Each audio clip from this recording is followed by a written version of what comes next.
Judge Elaine Washington's gavel crashed to the floor as Officer Ryan Miller's fist connected with her jaw. The courtroom froze in disbelief.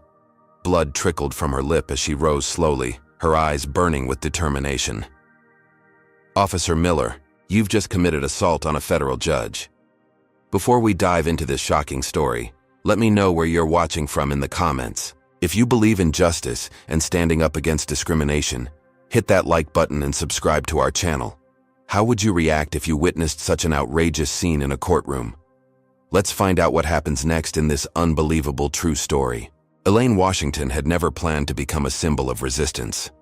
Growing up in South Chicago's unforgiving streets, she had been raised with a simple mantra from her mother Claudette. Excellence is your armor, and excel she did. From valedictorian at her underfunded high school to scholarship student at Northwestern Law, Elaine had navigated a world that constantly underestimated her. At 45, Judge Washington had earned her position on the federal bench through brilliance and unwavering integrity. Her courtroom was known for its fairness, her rulings respected even by those who disagreed with them. But being a black female judge meant living under constant scrutiny. Her decisions were questioned more frequently than her white colleagues. Her temperament was labeled difficult when she was merely being thorough. Her appearance was commented on in legal blogs when male judges' looks went unmentioned. "You have to be twice as good to get half as far," her mother had warned. So Elaine became 3 times as good. Her private life was her sanctuary. Her husband Marcus, a renowned cardiac surgeon at Chicago Memorial, had been her rock since their days as ambitious students. Their daughter Zoe, 17 and fiercely intelligent, planned to follow her mother's path into law. Their modernist home in Hyde Park represented everything they'd worked for: security, accomplishment, legitimacy. It was their fortress against a world that still viewed their success with suspicion. "I'm worried about this case," Marcus said one night as they prepared for bed. He was referring to United States versus Kowalski, a complex police corruption trial that had landed in her courtroom. "Every case is just a case," Elaine replied, though they both knew this wasn't true. This particular case threatened to expose a network of corruption within certain precincts of the Chicago Police Department. The evidence suggested officers had fabricated testimony, planted evidence, and maintained a quota system targeting primarily Black and Latino neighborhoods. "Just be careful," Marcus said, kissing her forehead. "You know how they protect their own." The "they" didn't need elaboration. They both understood the thin blue line. In her 15 years on the bench, Judge Washington had dealt with many police officers. Most were dedicated public servants, some were heroes, a few were criminals with badges. Officer Ryan Miller, she suspected, fell into the last category. Miller was a 15-year veteran with a chest full of commendations and a personnel file, suspiciously scrubbed of complaints. Dark rumors followed him. Excessive force, racial profiling, evidence tampering. Nothing stuck. He operated within a system designed to protect him. Physically, he cut an imposing figure in the witness box. 6'3", military posture, crew cut, and eyes that radiated contempt whenever they met hers. His testimony about evidence collection procedures in the Kowalski case struck Elaine as rehearsed, perhaps coached. His answers to her clarifying questions grew increasingly terse. "So you maintain, Officer Miller, that the search of Mr. Kowalski's vehicle was conducted according to department protocol?" Judge Washington asked. "Yes, Your Honor."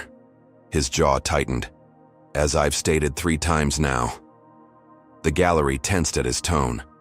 Judge Washington noticed the prosecutor wincing. "And the dashcam footage that would confirm this is unavailable because equipment malfunction." Miller's eye twitched. "As I've already testified." Yet the department maintenance logs show no record of reported malfunction for that unit on the date in question. Paperwork gets lost. His knuckles whitened against the witness stand. "Convenient," she murmured, almost to herself, but loud. Enough for the first row to hear. Someone in the gallery stifled a laugh. Miller's face flushed. "Would Your Honor like to conduct the investigation herself, since she clearly thinks the police are incompetent?" The courtroom fell silent. Judge Washington removed her glasses slowly. "Officer Miller, you will maintain proper courtroom decorum, or be held in contempt." Her voice remained measured, professional. "Now please answer only the questions asked of you." The tension in the courtroom was palpable as the examination continued. By the time Miller stepped down, his uniform was dark with sweat beneath the arms. Judge Washington could feel his glare as she reviewed her notes.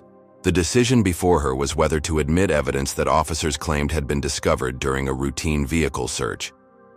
If admitted, it would bolster the prosecution's case against Kowalski.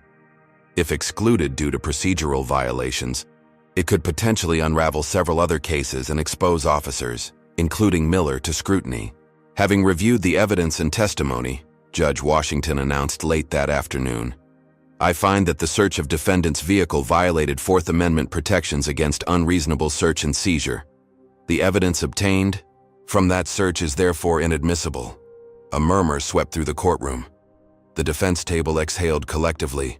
The prosecutors shuffled papers, avoiding eye contact with the furious police officers in attendance.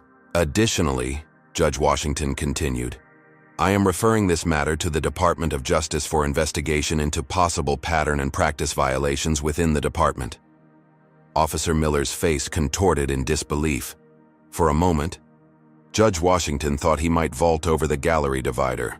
Instead, he stormed out, shouldering roughly past a court reporter. As Judge Washington gathered her papers at day's end, her clerk Tanya entered with a concerned expression. "Judge, Officer Miller is waiting outside chambers. He insists on speaking with you. Should I call security?" Judge Washington considered. "No. Let him in." She'd dealt with angry officers before. Part of the job was allowing people to be heard, even when they disagreed with her rulings. She wouldn't realize until later how gravely she had miscalculated the depth of Officer Ryan Miller's rage, or how far he would go to protect a system that had protected him for so long. The next morning dawned crisp and bright, betraying nothing of the storm about to break in courtroom 437 of the federal building. Judge Washington arrived at 7:30, as was her custom, nodding to security and maintenance staff as she made her way to chambers. She reviewed the day's docket, conferred briefly with Tanya about scheduling matters, and donned her robe at precisely 9 o'clock. The Kowalski case was set to continue, with defense motions to be heard following the previous day's evidence ruling. Judge Washington entered the courtroom with her customary dignified stride, noting the unusually large police presence in the gallery. Officer Miller sat in the front row, his expression unnervingly calm. "All rise," the bailiff called, the Honorable Judge Elaine Washington presiding. The morning proceeded with tense but professional efficiency. The defense was making a motion to dismiss all charges based on the excluded evidence. The prosecution was fighting to preserve their case. Judge Washington listened attentively, asking occasional clarifying questions. At 11:27, she called for a 15-minute recess before making her ruling. As she rose and collected her notes, Officer Miller suddenly stood. "Your Honor," he called out, his voice cutting through the shuffling of the gallery. "Court is in recess, Officer Miller," Judge Washington replied without looking up. "If you have matters to address, they must wait until we reconvene." "You don't get to decide when I'm heard," Miller snarled, pushing past the wooden barrier separating the gallery from the court proper. The bailiff moved toward him. "Sir, you need to step back." Miller shoved the bailiff aside with surprising force, sending the smaller man sprawling. In 3 long strides, he reached the bench. Judge Washington looked up, her expression shifting from surprise to stern authority. "Officer Miller, return to your seat immediately, or you will be removed and held in contempt. You think you can just destroy good cops' careers?" Miller's face was inches from hers, his breath hot with fury. "You people always stick together, don't you?" The racial undertone was unmistakable. Judge Washington stood her ground. "Step back now, officer."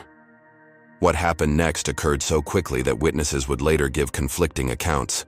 Miller's right arm swung upward in a savage arc, his fist connected with Judge Washington's jaw with a sickening crack. The impact knocked her backward, sending her gavel flying. It clattered to the floor as a collective gasp swept through the courtroom. For 3 heartbeats, the room was frozen in shock. Then chaos erupted. Two bailiffs tackled Miller to the ground. Attorneys shouted. Spectators screamed. Someone called for an ambulance. The court reporter sat paralyzed, fingers still poised, over her stenotype. Blood trickled from the corner of Judge Washington's mouth.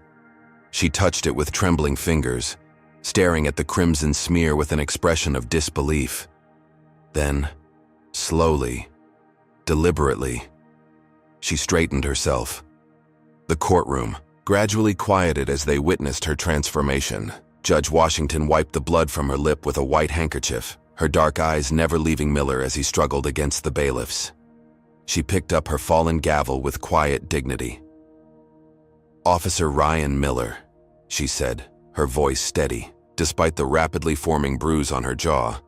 "You are held in contempt of court and will be charged with assaulting a federal judge, a felony offense carrying up to 8 years imprisonment." Miller continued struggling, now shouting obscenities and racial slurs that made even the veteran court reporters wince.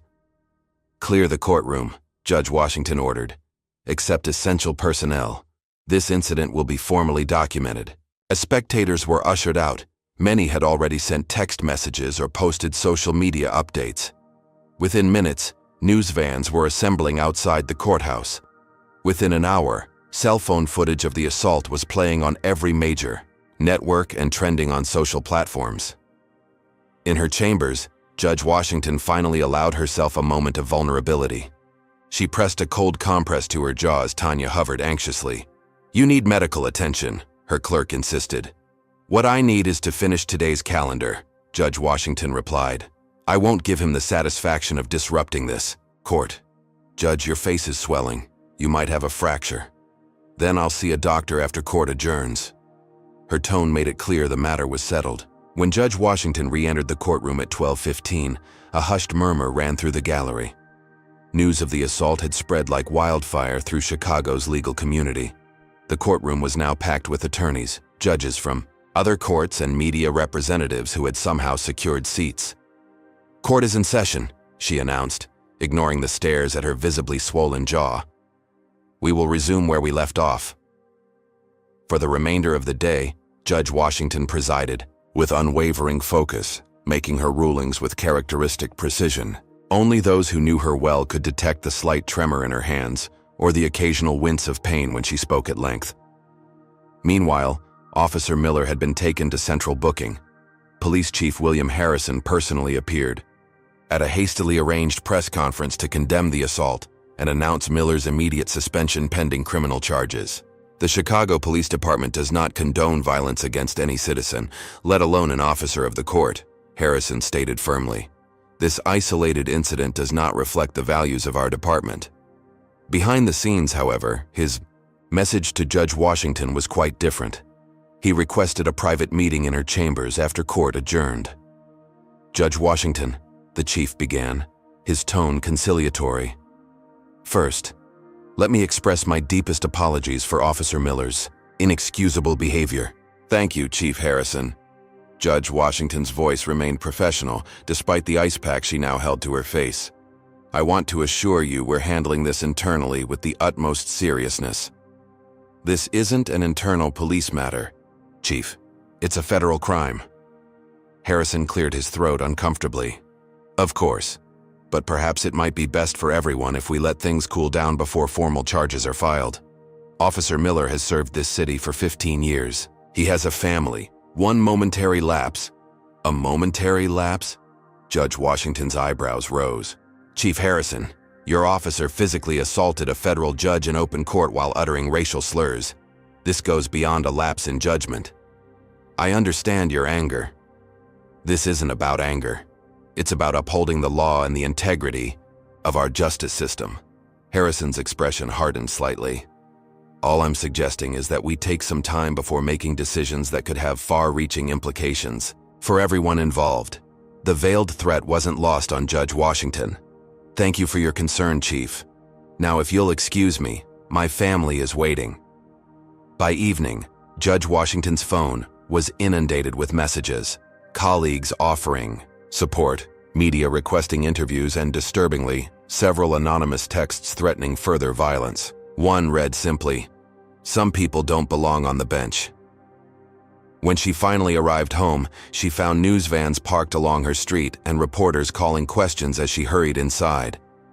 Marcus met her at the door, his face a mask of controlled fury as he examined her injury. "Mom!" Zoe rushed forward, eyes wide with horror at her mother's bruised face. "Everyone at school was talking about it. There's video everywhere." "I'm fine," Judge Washington assured them, though the pain was now pulsing through her entire jaw and into her neck. "You need an X-ray," Marcus insisted, already reaching for his car keys. "And we need to talk about security.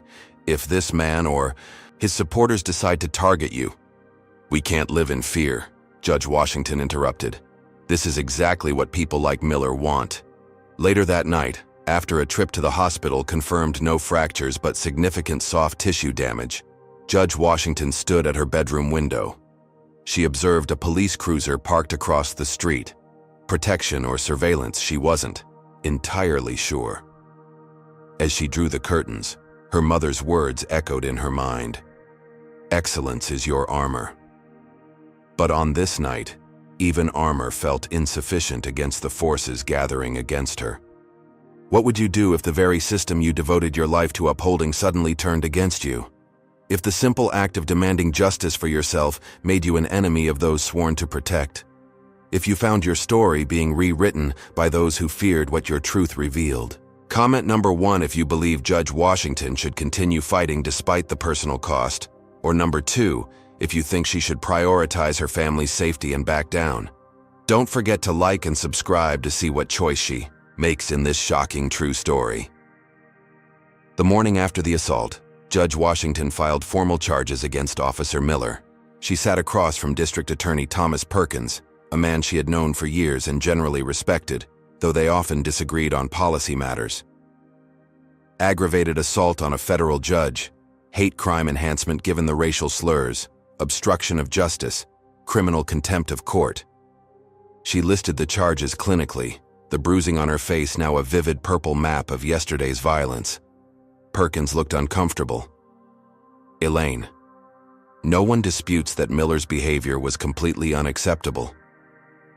"I sense a but coming, Tom," he sighed. "But hate crime enhancement will be difficult to prove beyond reasonable doubt. And aggravated assault might be overreaching, given that you suffered no serious physical injury." "Overreaching?" Judge Washington leaned forward. "He attacked me on the bench, Tom, in open court, while using racial epithets. And he'll be punished appropriately." Perkins shuffled papers. "We're thinking simple assault and contempt charges. Much cleaner case. Simple assault carries what? 6 months max? A fine? Probation for a first offense?" Judge Washington stood. This wasn't a bar fight. It was an attack on the judiciary itself. "I understand you're upset. This isn't about my feelings. It's about precedent.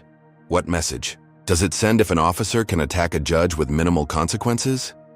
Perkins' expression hardened slightly.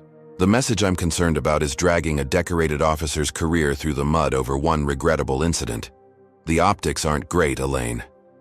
"The optics," she repeated flatly.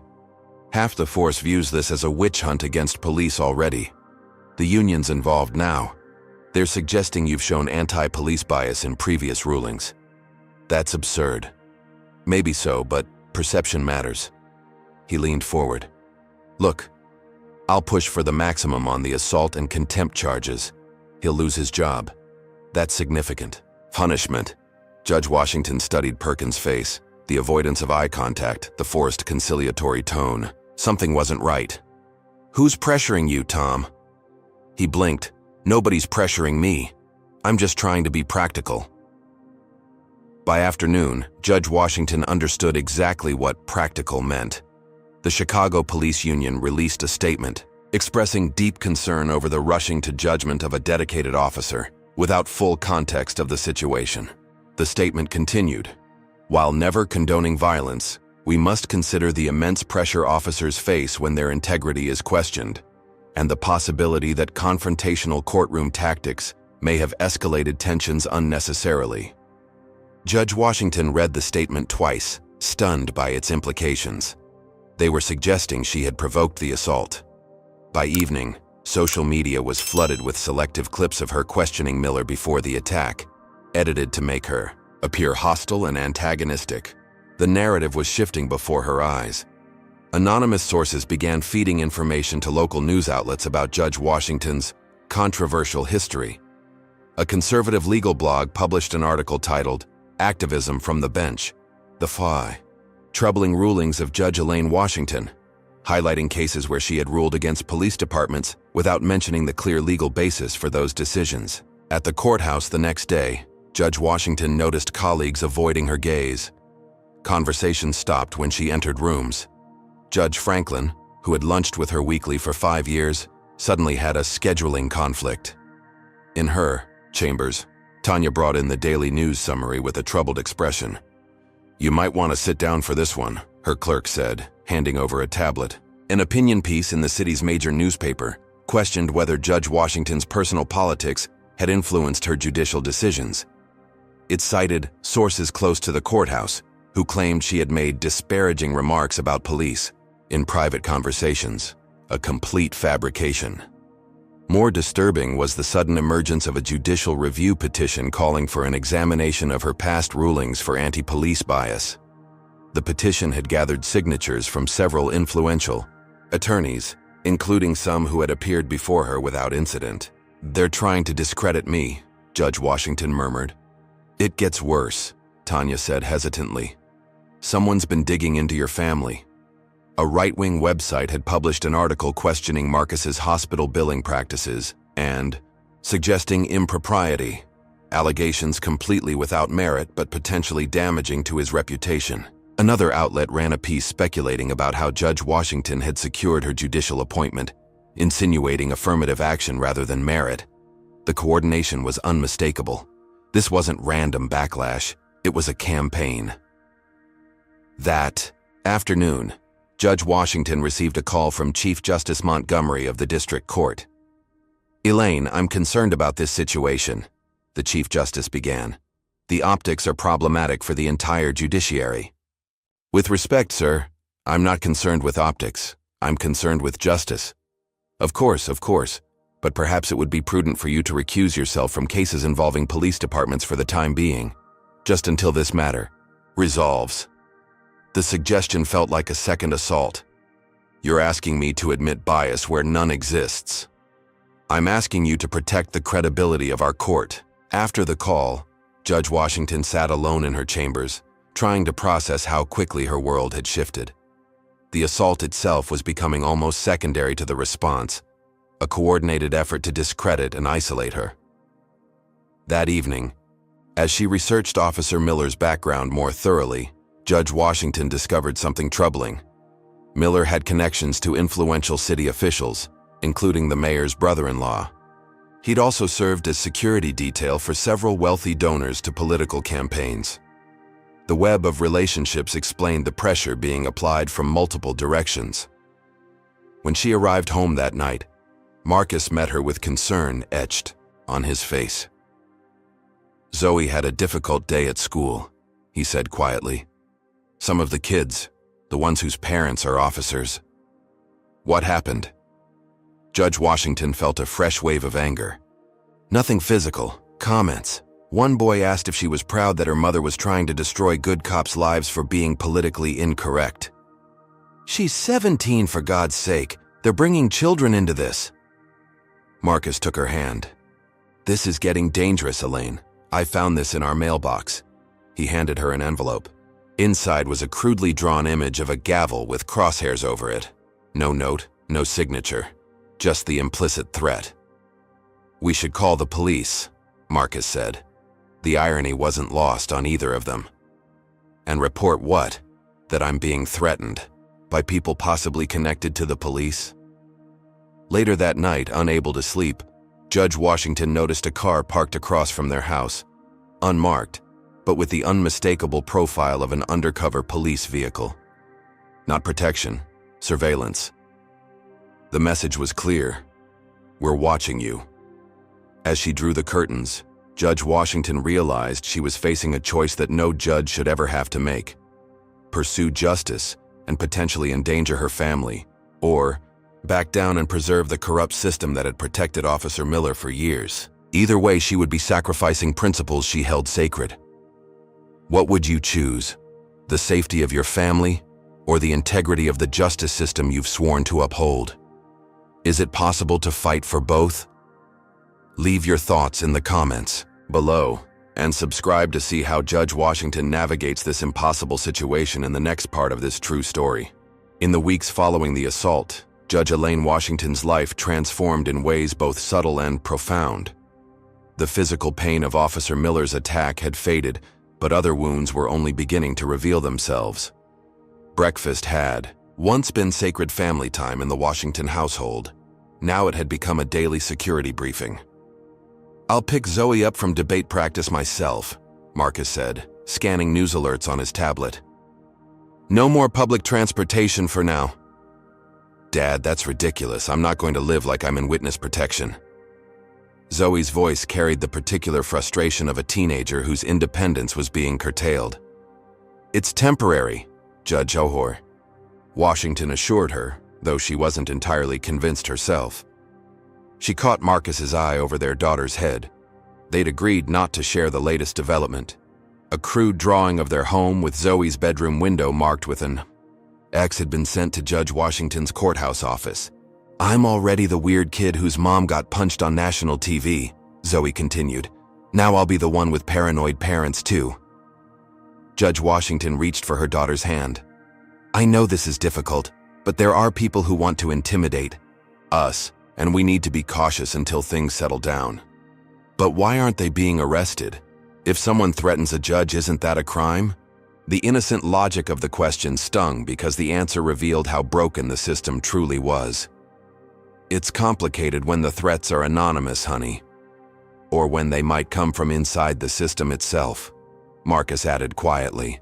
The strain was evident in their marriage as well. Late that night, after Zoe had gone to bed, Marcus paced their bedroom. "The hospital board called me in today," he revealed. "Apparently, there are concerns about negative publicity affecting donor relationships." "They can't possibly blame you for what happened to me," Judge Washington protested. "They're not blaming anyone. They're just expressing concerns." Marcus's air quotes conveyed his disgust. "Meanwhile, 3 of my referral sources have suddenly started sending patients elsewhere." Judge Washington felt the weight of guilt pressing down. "Marcus, I'm sorry.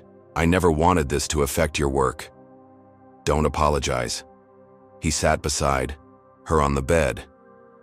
"You did nothing wrong. But we need to be realistic about what we're facing." He took her hand. "Maybe it's time to consider a transfer to another district or private practice." The suggestion left her momentarily speechless. "You want me to give up?" "I want our family to be safe and whole. I want to stop checking under our car for explosives every morning." "If I back down, what message does that send to Zoe, to every young black woman watching? That when the system pushes back, we should just accept injustice?" Marcus closed his eyes, his expression pained. "There's a difference between accepting injustice and recognizing when a battle can't be won." The conversation ended in stalemate, as it had many nights before. The next morning, Judge Washington visited her mother Claudette at her small apartment in South Chicago. At 75, Claudette Washington remained sharp-minded and strong-willed, a woman who had marched with Dr. King and raised a daughter alone after her husband's early death. "They're trying to break you down," Claudette observed, serving tea in her small kitchen. "Just like they tried with us during the movement. It's different now, Mom. More subtle. Different tactics, same goal." Claudette's eyes narrowed. "When we marched in Selma, they didn't hide their hatred behind policy statements and legal maneuvers, but the intent was the same, to keep us in our place." "I'm not sure how to fight this kind of battle," Judge Washington admitted, "when the enemy isn't just one racist officer, but an entire system circling the wagons to protect him. You start by not facing it alone." Claudette took her daughter's hand. "During the movement, we understood that solidarity was our strength. Find your people, Elaine. They're out there." Yet solidarity seemed increasingly elusive. Judge Washington's colleagues on the bench had divided into three camps: a small minority who quietly expressed support but feared associating too closely, a larger group who avoided her entirely, and a vocal few who suggested she was exaggerating the situation for attention. Even routine activities had become fraught with tension. At the grocery store that weekend, Judge Washington was selecting produce when a woman approached her. "You should be ashamed," the stranger hissed. "My husband is an officer. You people always play the race card." Judge Washington tried to walk away, but the woman followed, her voice rising. "He was just defending himself against your hostile court." Security eventually escorted the woman out, but not before several shoppers had recorded the confrontation on their phones. Within hours, heavily edited versions appeared online, some cut to make it appear that Judge Washington had instigated the altercation. The cumulative stress began taking a physical toll. Judge Washington developed insomnia, often finding herself wide awake at 3 in the morning, mentally rehearsing security protocols for her family. She suffered occasional panic attacks, which she carefully hid from Marcus and Zoe, locking herself in the bathroom until the racing heart and shortness of breath subsided. Her concentration suffered. Once capable of working 14-hour days with laser focus, she now found her mind wandering to threat assessments and safety concerns. Had she checked that Zoe's school was enforcing visitor protocols? Was that car following her, or just coincidentally taking the same route? Seeking perspective, Judge Washington arranged lunch with her former mentor, retired Judge Solomon Reynolds. At 80, Judge Reynolds had been among the first black federal judges in the district, appointed in the early days of desegregation, when death threats against black officials were common and sometimes acted upon. They met at his home for privacy, and he listened intently as she described the coordinated campaign against her. "The Brotherhood takes care of its own," he nodded, using the old term for police solidarity. "Always has." "I expected some backlash," Judge Washington admitted, "but not this level of coordination." "Officer Miller is just a symptom," Reynolds said, leaning forward. "You threatened something bigger with that evidence ruling. Follow that thread." His advice led Judge Washington to dive deeper into Officer Miller's history. Through careful research and confidential conversations with trusted contacts, she began uncovering a disturbing pattern. Miller had a long history of misconduct complaints against black citizens, all buried or dismissed. But more significantly, he appeared in multiple cases where evidence handling had been questioned, cases that touched on larger corruption issues within specific precincts. The assault wasn't just about one officer losing his temper. It was about protecting a system. Through discreet inquiries, Judge Washington located several previous victims of Miller's brutality who had been silenced through various means: intimidation, plea deals, settlements with non-disclosure agreements. She began building a comprehensive understanding of how Miller operated and who protected him. One evening, as she reviewed these files at home, Zoe entered her study with a troubled expression. "Mom, I need to ask you something," she began hesitantly. "Are you going to give up?" "Why would you ask that?" "I heard you and Dad talking about transferring or quitting." Zoe's expression hardened. "My friends are watching you, not just my friends, everybody at school, the black girls especially." Judge Washington set aside her files. "This situation is complicated, honey." "No, it's not. A racist cop hit you because you're black and he thought he could get away with it. Now a bunch of other racists are trying to scare you into backing down." Zoe crossed her arms. "If you quit, they win." The simplicity of her daughter's moral calculus was both humbling and clarifying. Out of the mouths of babes, indeed. That night, as her family slept, Judge Washington made a decision. Playing defense, simply responding to each new attack, was a losing strategy against a coordinated campaign. It was time to go on the offensive. She would no longer fight merely to defend her reputation. She would fight to expose the entire corrupt system that had produced and protected Officer Ryan Miller. She would transform from victim to whistleblower. This path would carry even greater risks, but as she finally drifted to sleep, Judge Washington felt something she hadn't experienced since the assault: purpose. Tomorrow she would begin building her case. Not just against one officer, but against an entire entrenched system of protection and privilege that allowed such abuses to flourish. In the shadows, the Chicago Legal Aid Society occupied a modest suite of offices downtown, far from the gleaming towers of corporate law firms. Here, attorneys fought daily battles for those who couldn't afford justice at market rates. It was neutral ground, away from the watchful eyes of the courthouse and police department. Judge Washington had chosen the location carefully for her meeting with civil rights attorney Maya Patterson. At 38, Patterson had built a reputation as a fearless advocate who had won several landmark police brutality cases.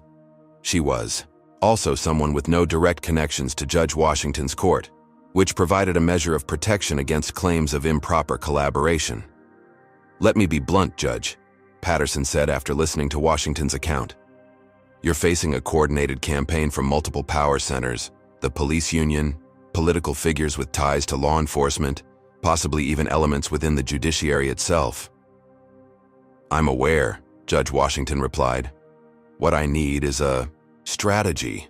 Patterson leaned forward. "The mistake victims often make in these situations is thinking they're fighting an individual battle. You need to reframe this entirely." "How so?" "This isn't Judge Washington versus Officer Miller. This is a systemic pattern of abuse finally being exposed." Patterson pulled out a legal pad. "We need to expand the battlefield, gather allies, and collect evidence that shows Miller is just one symptom of a broader disease." For the next hour, they mapped out a plan. Patterson would quietly reach out to trusted civil liberties organizations, former victims of police misconduct, and independent oversight groups. Judge Washington would work through her own networks to identify potential allies within the legal system who weren't compromised. "What about Marcus and Zoe?" Judge Washington asked. "The threats against my family are my greatest concern." "We'll address security separately," Patterson assured her.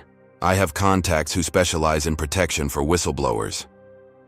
As Judge Washington left the meeting, she felt something she hadn't experienced since the assault. Hope. Not naive optimism, but the grounded hope that comes from having a plan of action. Over the following weeks, Judge Washington carefully assembled a trusted circle.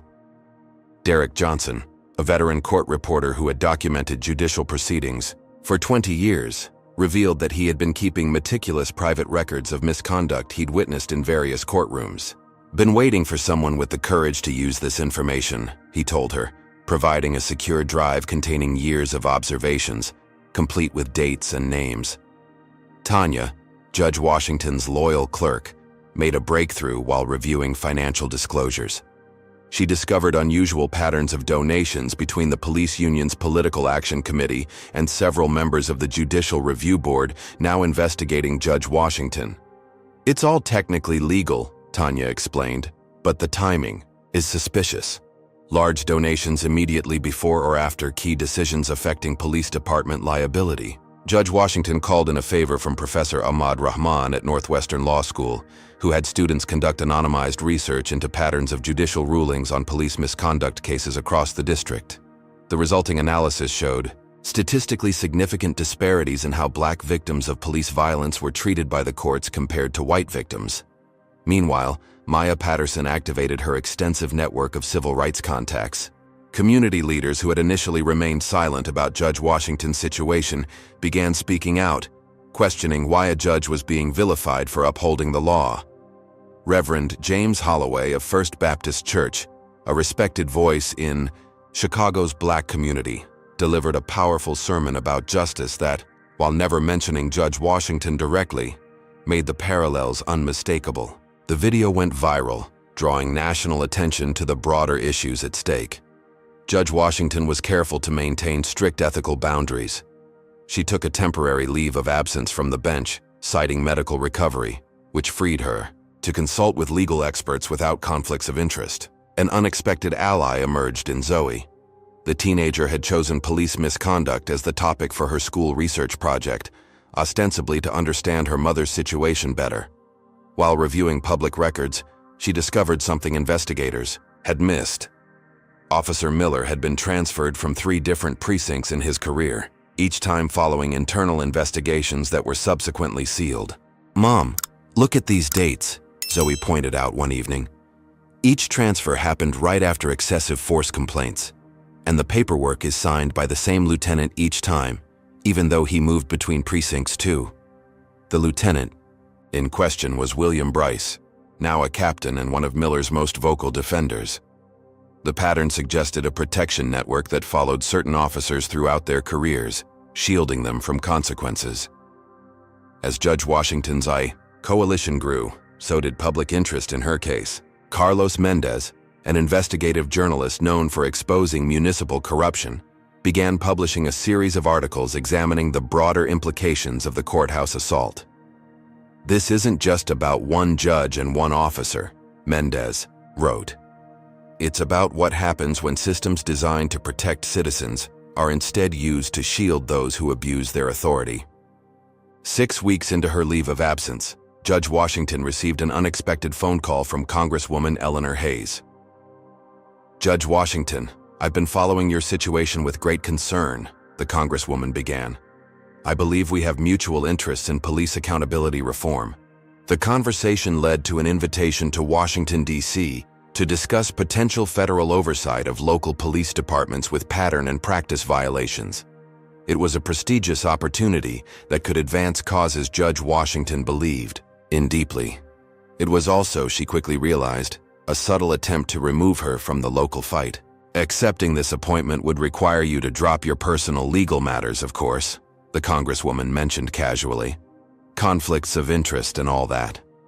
The offer represented everything Judge Washington had worked toward professionally: national influence, the chance to shape policy at the highest levels. All she had to do was walk away from her fight against Officer Miller and the system that protected him. That same day, an anonymous group of hackers released documents showing extensive communication between the police department leadership, the mayor's office, and several judges regarding how to manage the Washington situation. The documents revealed a coordinated effort to discredit her professionally while minimizing Officer Miller's actions. The leak created a media firestorm. Suddenly, what had been framed as one judge's personal grievance was exposed as a systematic attempt to undermine judicial independence when it threatened police impunity. Judge Washington faced a crucial decision: accept the prestigious federal appointment and the accompanying career advancement, or reject it and continue fighting for accountability locally, with all the personal risks that entailed. After a sleepless night consulting with her family, she made her choice. The next morning, she appeared at a community forum on judicial integrity, stepping onto the stage to unexpected applause. "I've been offered a path away from this fight," she began, her voice steady. "A prestigious position that would advance my career but require me to drop my pursuit of justice in this case." The room fell silent. "I respectfully declined that offer," she continued, "because this case is no longer about Judge Elaine Washington. It's about whether we live in a society where power confers immunity, or one where the law applies equally to everyone." Her speech reframed the narrative completely. No longer was this the story of a judge seeking personal vindication. It was about systemic accountability and the fundamental promise of American justice. As she concluded to a standing ovation, Judge Washington knew she had crossed a point of no return. The forces aligned against her would now recognize her as not merely an inconvenience to be managed, but a genuine threat to business as usual.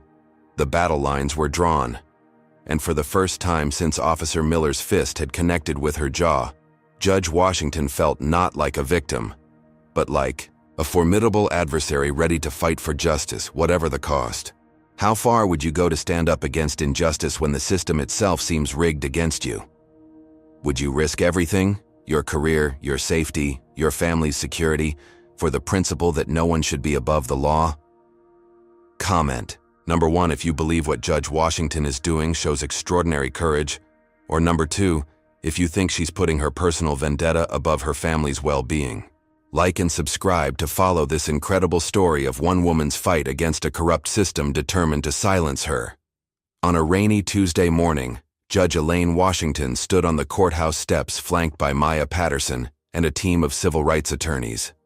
News cameras captured the moment as Patterson announced the filing of a comprehensive federal civil rights lawsuit.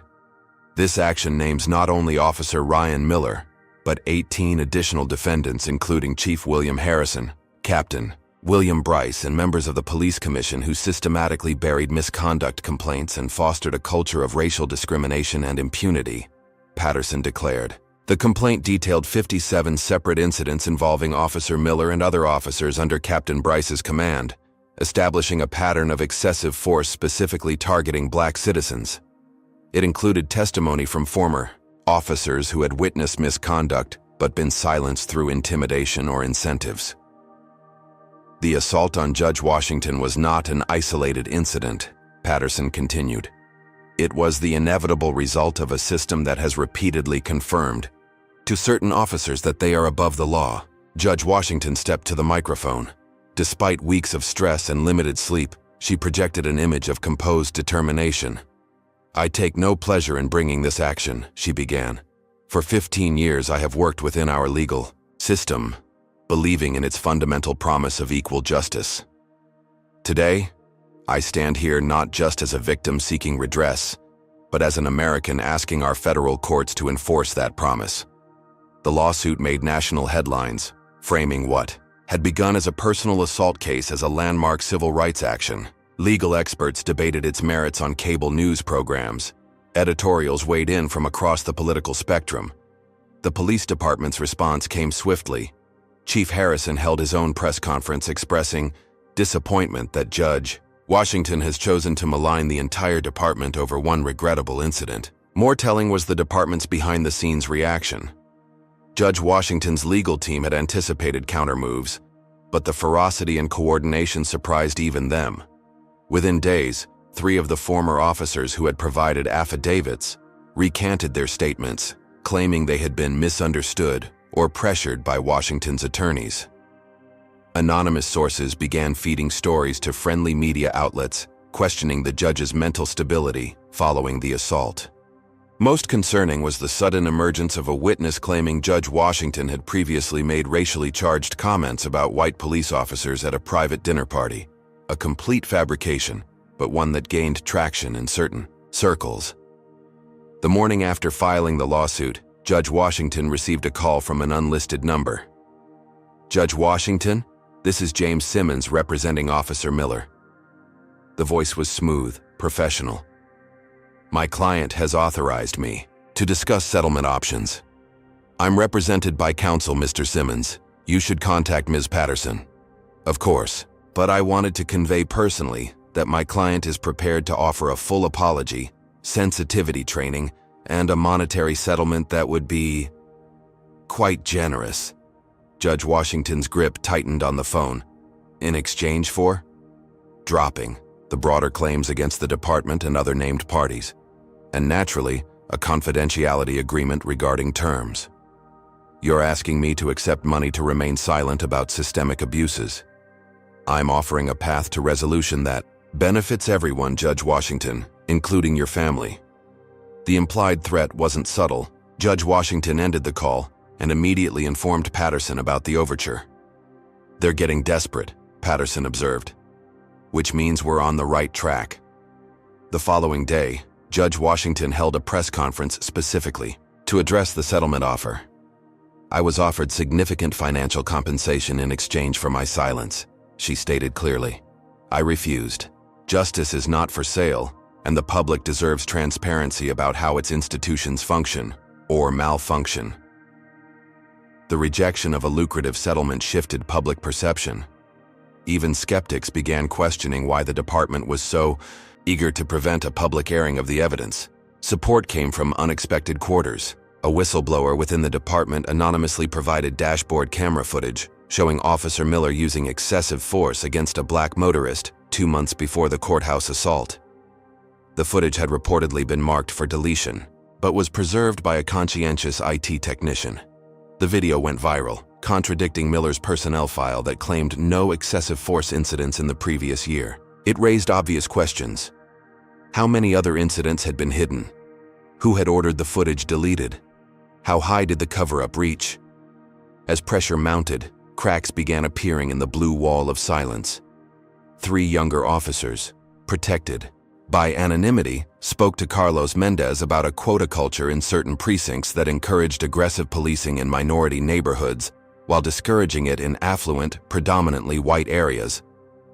Chief Harrison, recognizing the shifting narrative, attempted to distance himself from Officer Miller. If these new allegations prove true, they represent a betrayal of department values, he stated at a press briefing. The pivot came too late. Judge Washington's team released internal emails showing Harrison had personally intervened to prevent Miller's termination following previous misconduct allegations. The chief's credibility collapsed overnight. The retaliation escalated in disturbing ways. Judge Washington returned home one evening to find racist slurs spray-painted across her garage door. Security cameras had been disabled just before the vandalism occurred, suggesting professional involvement rather than random harassment. The incident backfired spectacularly. Neighbors organized a community response, gathering the following morning to remove the graffiti. What began as a cleanup effort evolved into an impromptu rally of support, with hundreds of community members forming a human chain around the Washington residence, symbolically protecting it from further attacks. Images of the diverse crowd, black, white, Latino, Asian, young, old, standing together against intimidation created a powerful counter-narrative to the attempts to isolate Judge Washington. Behind this public battle, a more dangerous game was unfolding. Judge Washington received information from a confidential source within federal law enforcement that her family was under surveillance by individuals connected to the police union. While not official police action, the monitoring was being conducted by retired officers with access to department resources. Rather than retreat into fear, the Washington family worked with security experts to establish sophisticated countermeasures. Their home security was enhanced, their communication devices secured, their routines varied unpredictably.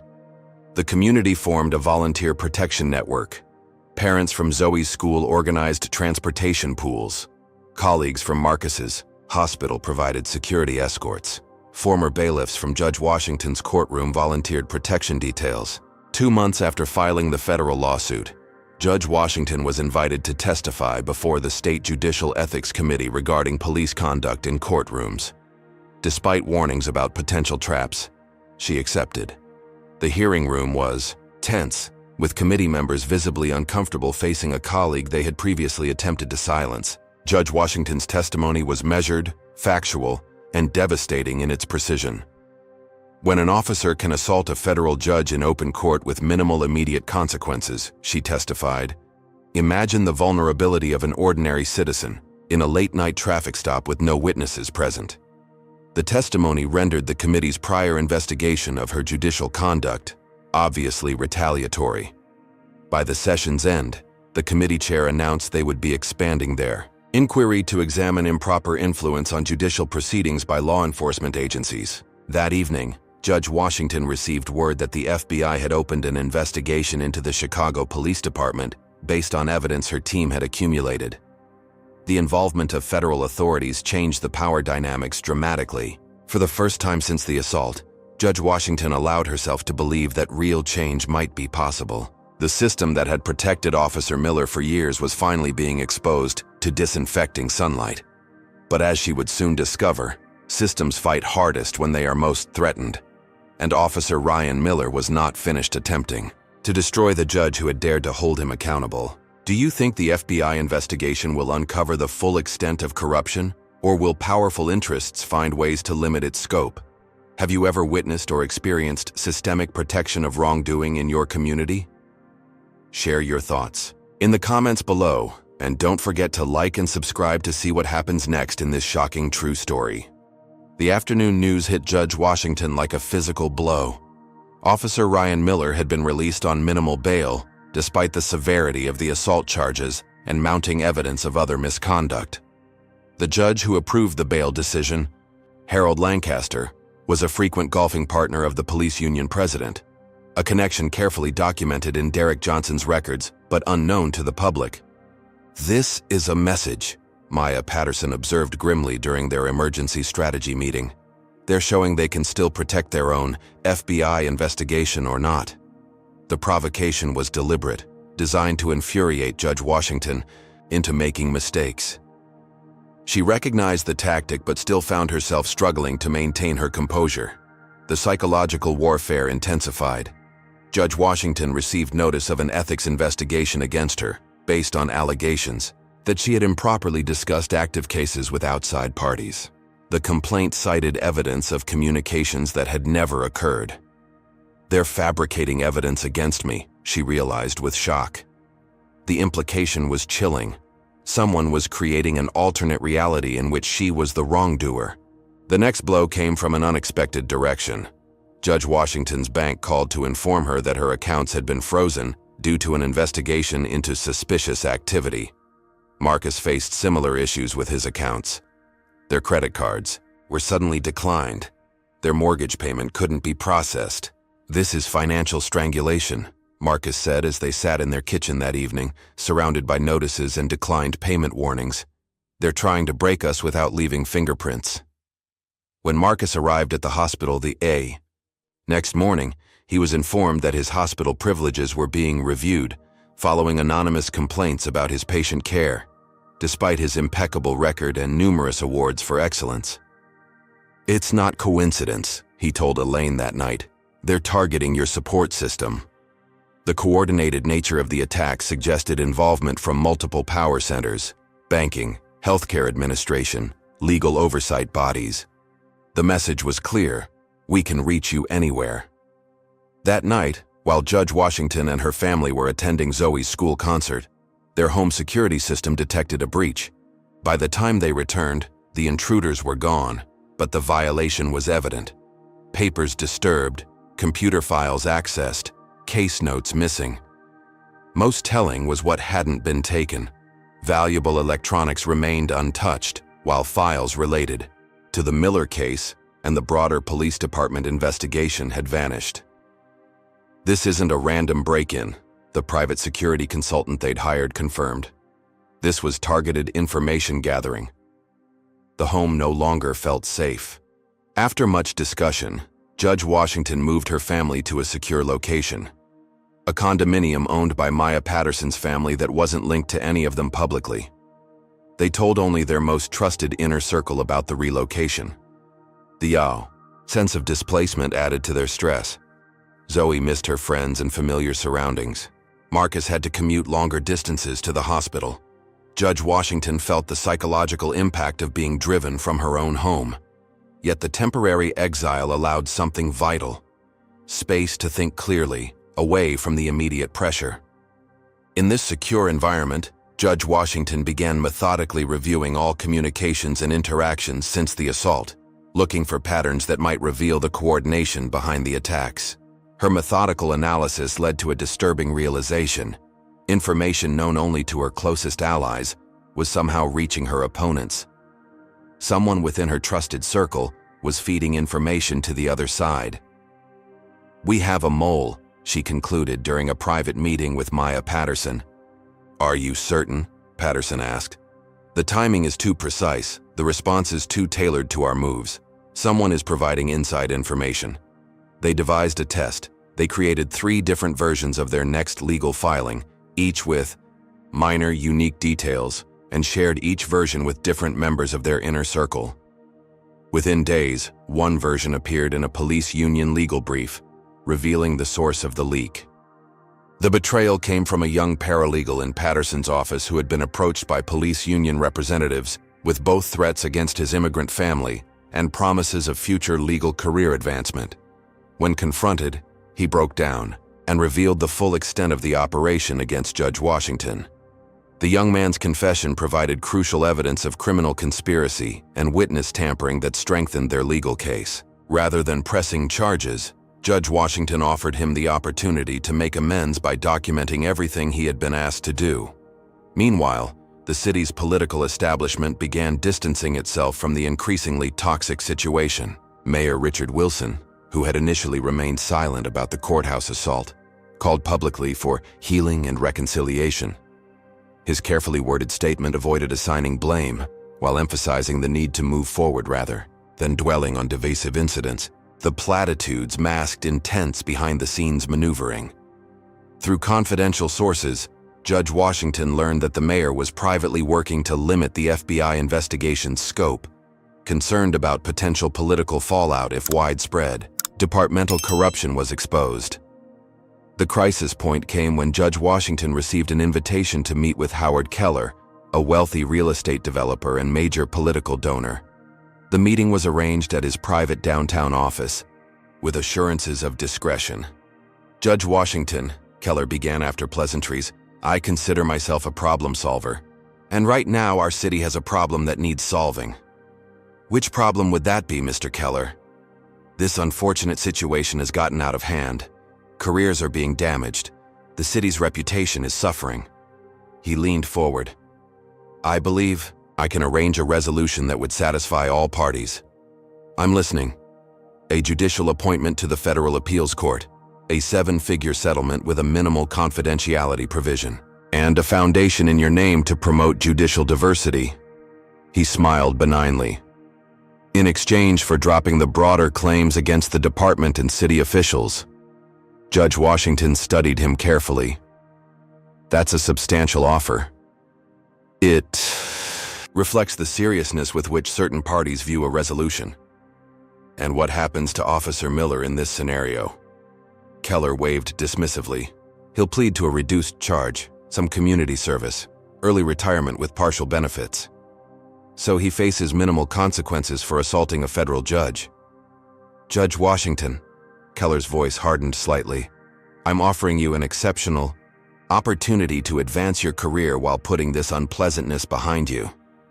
"This unpleasantness is about fundamental justice, Mr. Keller. It's about whether we're a society of laws that apply equally to everyone." "Very admirable," he replied condescendingly. "But I wonder if your family shares your appetite for prolonged conflict."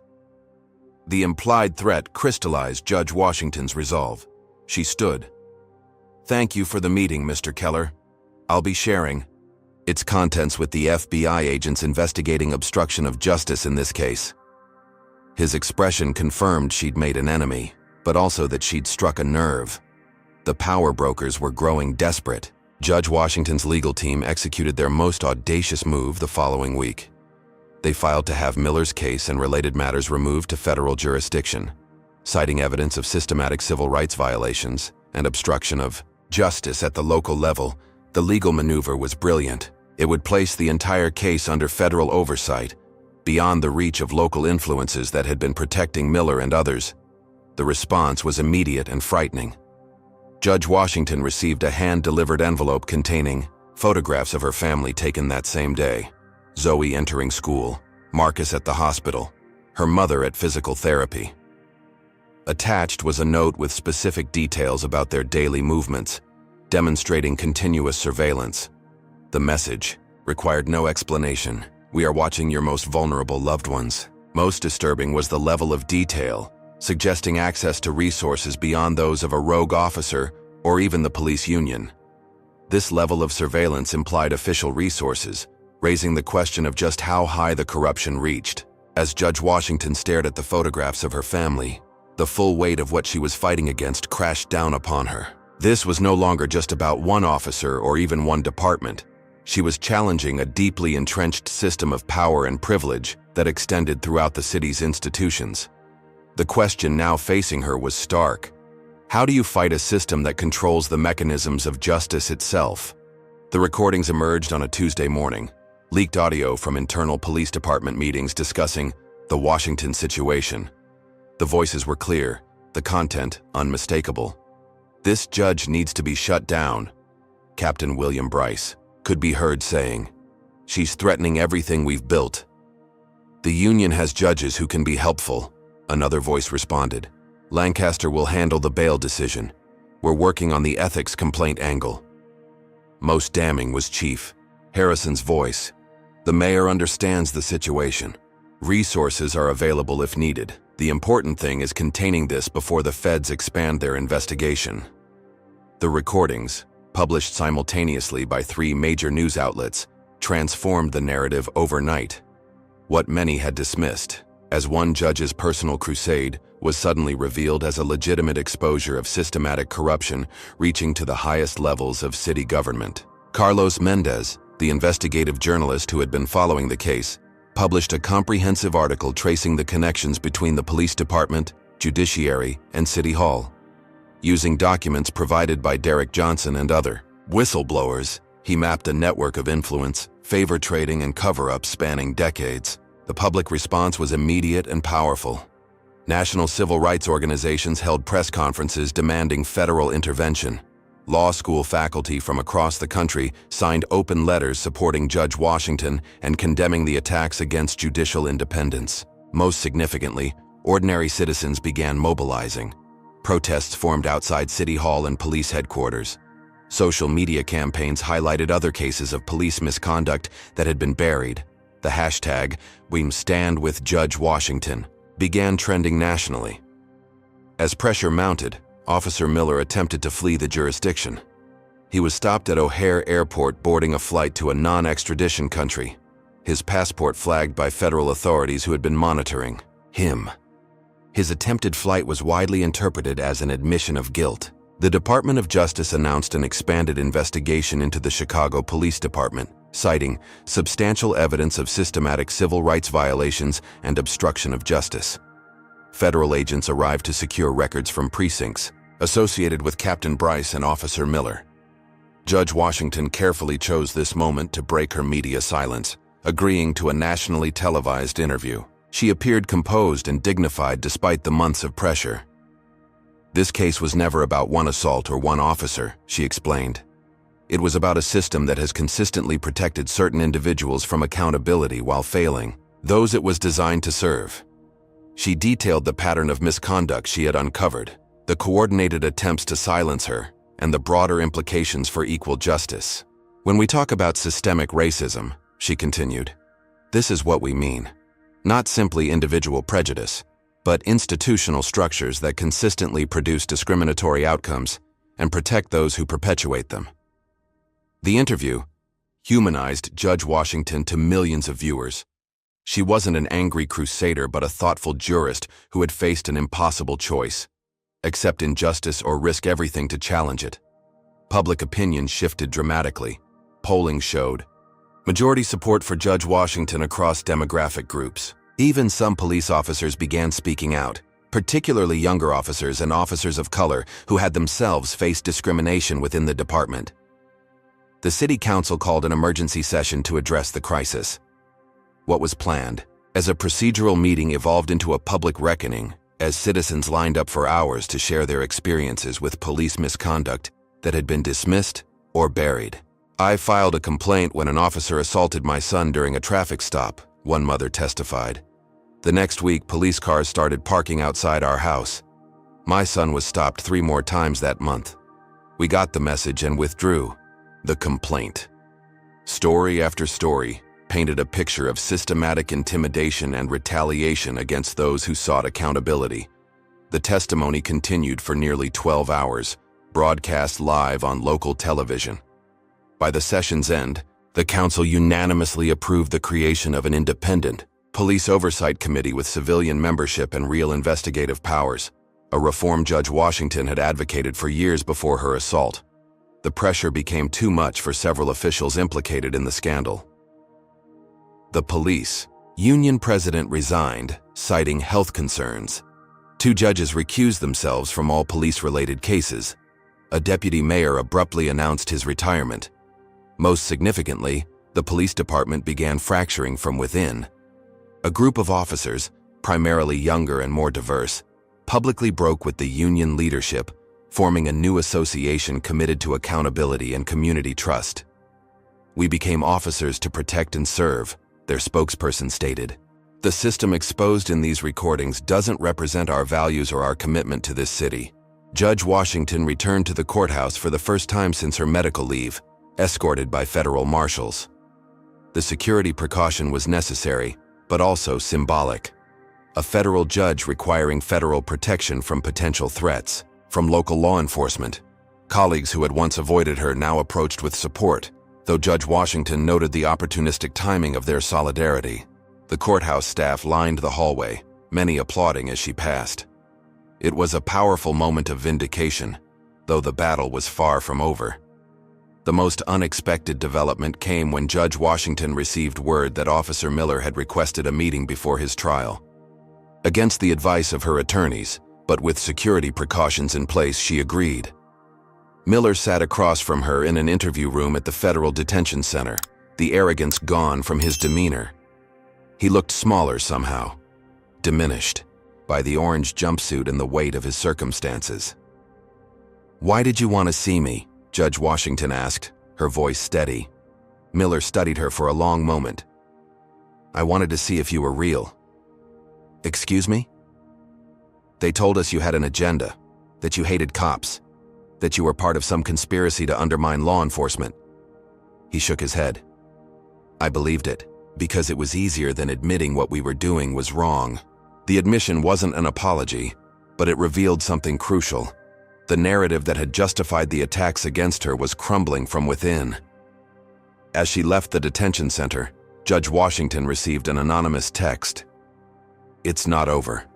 Some people have too much to lose." The warning was unnecessary. She already knew that powerful interests remained invested in preserving the status quo. The system might be exposed, but it wasn't yet transformed. That night, as she discussed security arrangements with federal marshals, Judge Washington understood that the final battle would be the most dangerous, because systems fight hardest when they are closest to fundamental change. The federal courthouse buzzed with unprecedented activity on the morning of Officer Ryan Miller's trial. Security measures rivaled those of terrorism cases. Metal detectors, bomb-sniffing dogs, marshals positioned throughout the building. Media from across the country crowded the designated areas, while spectators lined up before dawn hoping for a seat. Inside the courtroom, Judge Washington sat in the witness box rather than her familiar position on the bench. The role reversal wasn't lost on anyone present, the judge testifying about being victimized in her own court.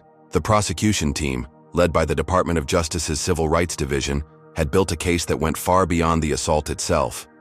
Miller faced charges of civil rights violations, obstruction of justice, and conspiracy, reflecting the broader implications of his actions and the subsequent cover-up attempts. Miller's defense strategy shifted repeatedly as evidence mounted. His attorneys initially planned to argue that he had felt threatened by Judge Washington's questioning, a claim undermined by courthouse security footage, showing his aggressive approach to the bench. They then attempted to portray him as suffering from PTSD from his military service, only to have former fellow officers testify that he had frequently boasted about gaming the system to avoid consequences for misconduct. The trial's most dramatic moment came when 3 of Miller's former partners broke ranks to testify about the department's unwritten rules for handling misconduct complaints. "There was a system," Officer Teresa Reynolds testified. "Complaints from certain neighborhoods or certain types of citizens were flagged for special handling. That meant finding ways to discredit the complainant or bury the paperwork." "And who decided which complaints received this special handling?" the prosecutor asked. "Captain Bryce had final say, but the directives came from higher up." She paused. It was understood that some officers were protected. Miller was one of them. When Judge Washington took the stand, the courtroom fell completely silent. She recounted the assault with clinical precision, then expanded to detail the systematic campaign of intimidation that followed. "The physical attack was only the beginning," she testified. "What followed was an orchestrated attempt to discredit me professionally, isolate me personally, and ultimately force me to abandon the pursuit of justice." Miller sat expressionless throughout her testimony, but flinched visibly when she described the surveillance of her family and the threatening photographs she had received. The defense's cross-examination attempted to paint Judge Washington as pursuing a vendetta, but her measured responses and extensive documentation undermined their narrative.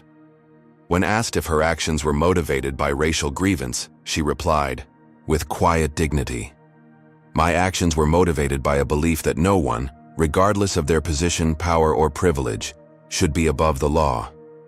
That principle is not a matter of race but of fundamental justice." After 2 weeks of testimony, the jury received the case. They deliberated for just 4 hours before returning with guilty verdicts on all counts.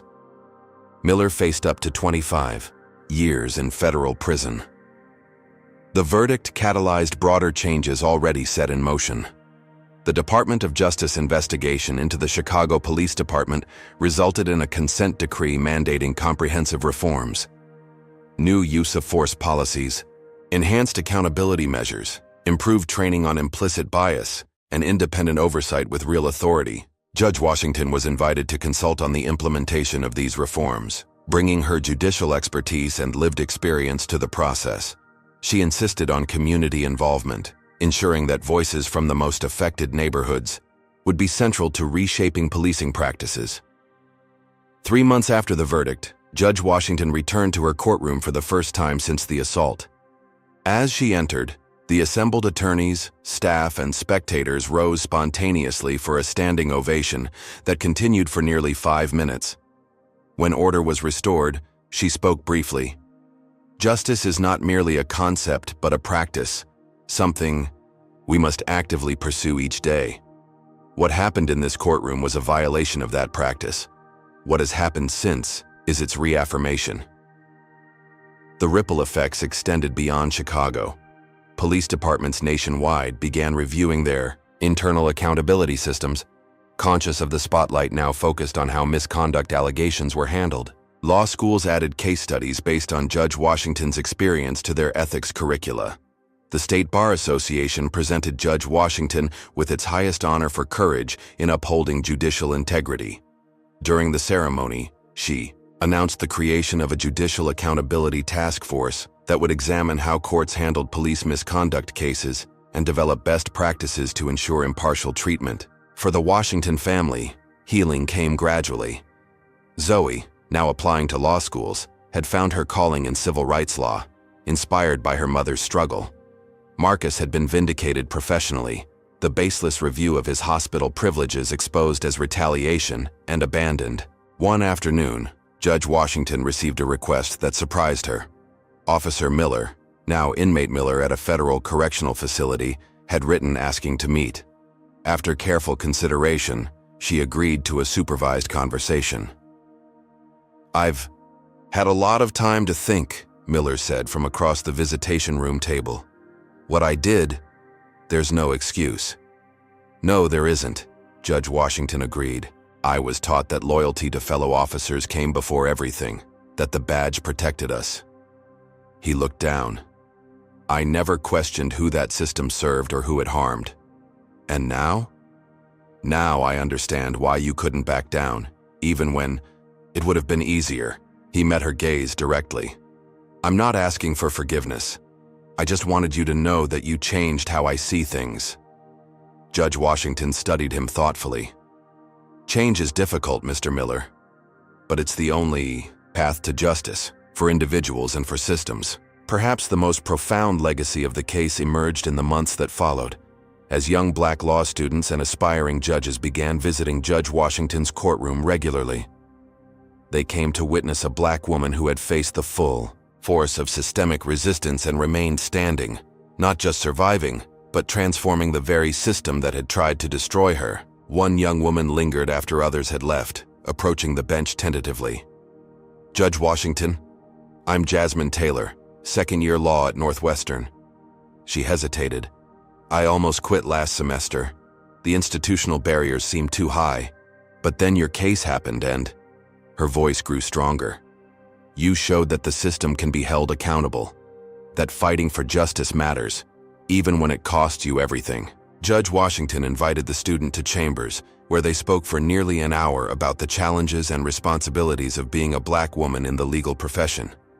It was the first of many such mentoring sessions that would shape a new generation of diverse jurists committed to equal justice. As Judge Washington drove home that evening, she reflected on the long arc of her journey. From the shocking moment of violence in her courtroom to the systemic changes now unfolding across the country. The price had been enormous. The danger, real, the outcome uncertain until the very end. Yet as difficult as the battle had been, she recognized that her individual struggle was merely one moment in the longer struggle for justice that stretched backward through generations and would continue forward through others she was now mentoring. The system hadn't been perfect before the assault, and it wasn't perfect now, but it was better, more transparent, more accountable. and most importantly, more conscious of its flaws and the ongoing work required to address them. That night, as her family gathered for dinner, safe, whole, and stronger for what they had endured together, Judge Elaine Washington felt something that had been absent during the darkest days of her fight: hope. Not naive optimism that ignored reality's complexities, but the grounded hope that comes from witnessing change once thought impossible. Justice, she had learned, was not an achievement, but a practice, imperfect, ongoing, and worth every sacrifice, required to move it forward, one difficult case at a time. What do you think about Judge Washington's journey from victim to catalyst for systemic change? Have you witnessed someone in your community standing up against injustice despite personal risk? Share your thoughts in the comments below. Don't forget to like, subscribe, and share this story if you found it inspiring. Thank you for joining us for this powerful true story of courage and perseverance in the face of injustice. Judge Elaine Washington's story teaches us powerful lessons about justice, courage, and systemic change. When facing discrimination, silence only perpetuates injustice. True change requires both personal courage and collective action. Neither alone is sufficient. Judge Washington succeeded not by fighting as an individual, but by building a coalition of allies who shared her commitment to accountability. The story reveals how systems protect their own, not through overt conspiracy, but through embedded practices that shield the powerful from consequences. These structures aren't dismantled through single victories, but through sustained pressure that exposes their mechanisms to public scrutiny. Perhaps most importantly, Judge Washington's journey shows us that fighting for justice carries real costs. Yet she demonstrates that principles upheld only when convenient aren't principles at all. They're merely preferences. Sometimes we must risk our comfort, security, and status to defend what's right. Finally, the story reminds us that transformation is possible even within deeply flawed systems. Change doesn't happen overnight or through one person's actions alone. But when enough people refuse to accept injustice as inevitable, even the most entrenched power structures can be reformed. What moment in Judge Washington's fight against injustice resonated most strongly with you? Have you ever witnessed someone standing up against discrimination despite personal risks? Share your thoughts in the comments below. Your experiences might inspire others facing similar challenges. If you believe in equal justice and accountability for everyone regardless of position or power, please hit that like button and subscribe to our channel for more stories of extraordinary courage. In the face of systemic injustice, share this video with someone who might need to hear that fighting for what's right matters, even when it's difficult. Thank you for joining us on this journey through Judge Washington's remarkable story.